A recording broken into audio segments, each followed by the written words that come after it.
एक मोठी breaking news आता समोर येते। उत्तम जानकरांनी एक मोठं वक्तव्य केलंय।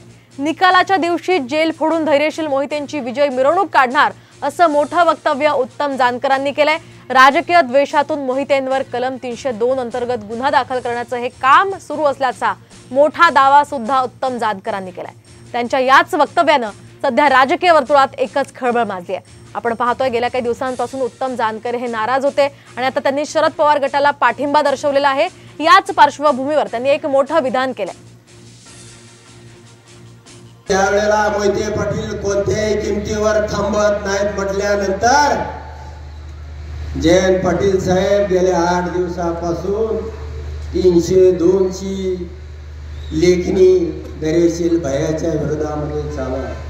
ज्या दिवशी निवडणुकीचा निकाल होईल त्या दिवशी बेल नाही तर जेल फोडून धैर्यशील भैयाची मिरवणूक या जिल्ह्यामध्ये